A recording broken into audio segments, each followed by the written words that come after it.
Vous vous engagez pour une cause et en l'occurrence vous nous en parliez en début de la semaine, lundi, des riverains de l'entreprise Fleury-Michon qui vous avaient contacté parce qu'ils n'en peuvent plus du bruit qui les empêche de dormir. Oui, on parle de ce bruit, souvenez-vous.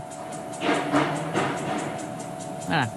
Ce bruit, c'est celui des camions frigorifiques et des chariots électriques qui déchargent jour et nuit des palettes avec des produits dessus à quelques dizaines de mètres d'habitation en Vendée, près de Pouzauges, le fief de Fleury-Michon. Les riverains deviennent fous depuis un peu plus d'un mois, depuis que Fleury-Michon a installé cette nouvelle plateforme logistique. Et on a quand même une bonne nouvelle qu'on a apprise hier soir, c'est que la préfecture a annoncé l'ouverture d'une enquête. Donc les pouvoirs publics semblent s'être enfin saisis du problème. Merci Marie.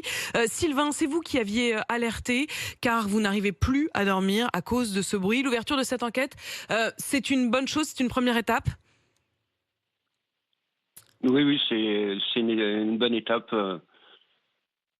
Sylvain, vous en attendez quoi? Vous êtes, j'imagine, épuisé parce qu'on le disait et on entendait ce bruit régulièrement. Est-ce que vous avez réussi d'abord à dormir cette nuit, Sylvain?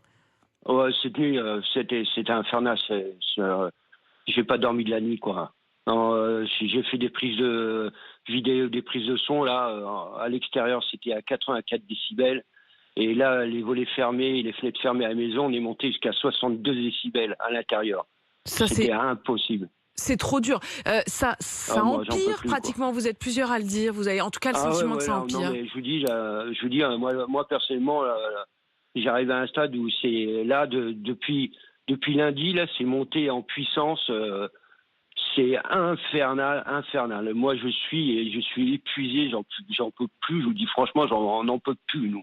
Moi, j'arrive à un stade où je suis déprimé. Je suis désolé mais c'est infernal, quoi. C'est infernal.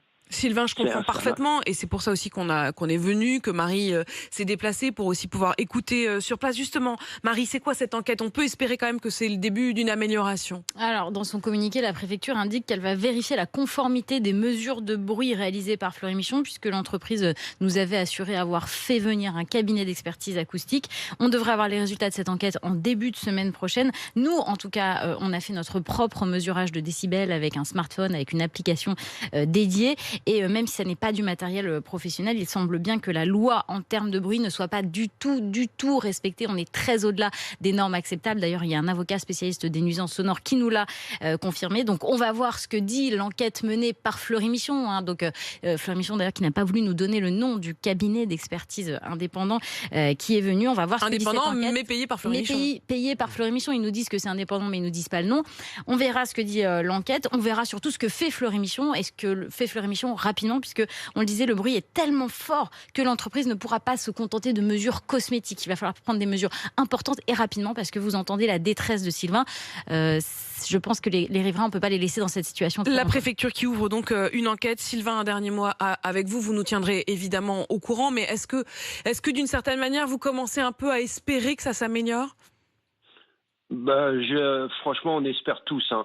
Déjà, nous, ce qu'on aimerait, c'est surtout que le préfet engage une entreprise à part pour faire des prises de son en dehors de Fleury-Michon. Indépendante.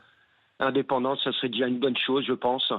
Et puis, que le préfet, je pense que ça va bouger et que le préfet, si vraiment, qui veut bien nous aider, franchement, on en a bien besoin, quoi. Ouais, déjà on que entend. Madame Dupin, elle a déjà été très gentille, elle nous a aidés, elle nous a soutenus, et je la remercie, hein, franchement, parce que grâce à Madame Dupin, ça avance, quoi. Bon, ça avance. Sylvain, bon courage. On espère pour vous aussi qu'ils vont mettre sur pause, peut-être en attendant le résultat de l'enquête dont ils nous disent qu'elle est indépendante et faite par des experts. Bien sûr que Marie Dupin continuera à voir ce qu'il en retourne et à nous tenir au courant. Courage, Sylvain, pour la journée qui s'annonce difficile après une nuit où vous dites ne pas avoir fermé l'œil.